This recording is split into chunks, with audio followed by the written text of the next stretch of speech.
अखंड महाराष्ट्रावरून शिवसेना अखंड महाराष्ट्राच्या मुख्यमंत्र्यांच्या सोबत आहे अशी भूमिका शिवसेनेने घेतल्यामुळे अखंड महाराष्ट्राच्या मुद्द्यावरून भाजपला कोंडीत पकडण्याची काँग्रेस राष्ट्रवादीची खेळी आज फसली।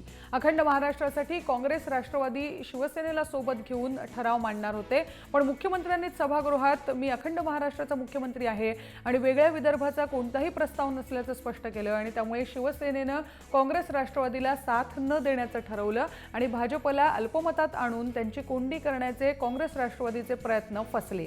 त्याच वेळी अखंड महाराष्ट्राची शिवसेनेची भूमिका कायम आहे आणि त्यावर कोणतीही तडजोड नाही असं शिवसेनेकडून स्पष्ट करण्यात आलंय। तर मुख्यमंत्र्यांच्या भूमिकेमुळे शिवसेनेचं समाधान झालं असलं तरी आमचं नाही, त्यामुळे आम्ही ठराव आणणारच अशी भूमिका काँग्रेसने घेतली आहे। मी अखंड महाराष्ट्राचा मुख्यमंत्री आहे, लक्षात ठेवा। अखंड महाराष्ट्राचा मुख्यमंत्री आहे। सरकार समोर वेगळ्या विदर्भाच्या संदर्भातला कुठलाही प्रस्ताव या क्षणी नाही।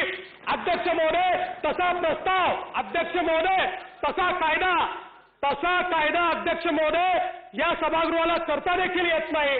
या सभागृहाच्या ते अखत्यारीत नाही, ते केंद्र सरकारच्या अखत्यारीत आहे। राज्य सरकारने, राज्याच्या कॅबिनेटने अशा प्रकारच्या कुठल्याही गोष्टीवर चर्चाही केलेली नाही। स्वतंत्र विदर्भाचा कुठलाही प्रस्ताव राज्य सरकार समोर नाहीये। त्याचबरोबर मी अखंड महाराष्ट्राचा मुख्यमंत्री आहे अशा प्रकारची भूमिका या ठिकाणी सभागृहामध्ये मांडली आणि त्याचबरोबर हेही सांगितलं की पक्ष वेगळे आहेत, भारतीय जनता पक्षाचा मत वेगळं आहे, परंतु शिवसेनेची गेल्या 25 वर्षापासूनची जी अखंड महाराष्ट्राची भूमिका आहे त्यामध्ये शिवसेनेने कदापि तडजोड केली नाही, हेही मुख्यमंत्र्यांनी स्वतः सांगितले। आणि म्हणून या ठिकाणी मी सांगू इच्छितो की शिवसेना कदापि या अखंड महाराष्ट्राच्या मुद्द्याबाबतीमध्ये तडजोड करणार नाही। महाराष्ट्राच्या अस्मितेचा हा मुद्दा शिवसेनेच्या भावनेशी जुळलेला आहे, त्यामुळे या बाबतीमध्ये आम्हाला कुठलंही राजकारण करायचं नाही आणि कुणी आम्हाला अखंड महाराष्ट्राच्या बाबतीमध्ये राजकारण शिकवण्याची आवश्यकता नाही। ठराव मांडलेला होता, त्यामध्ये सुरुवातीला मी शिवसेनेला विनंती केली होती की आपण ही यामध्ये या मुद्द्यावर तरी आपण सगळे एक राहूया, असे मला त्यांचा कल दिसला। आम्ही अशा प्रकारे प्रस्ताव तयार केला होता, पण नंतर त्यांनी त्यामधून आमचं नाव वगळा अशी विनंती केली।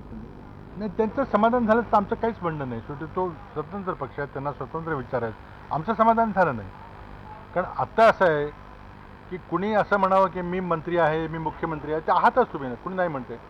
कारण जोपर्यंत तुमचं बहुमत आहे, राज्यपालांनी तुम्हाला शपथ दिलेली आहे, तुम्ही शपथ घेतलेली आहे, त्यामुळे महाराष्ट्राचे मुख्यमंत्री देवेंद्र फडणवीस आहेत, त्याबद्दल कोणाचं दुमत आहे?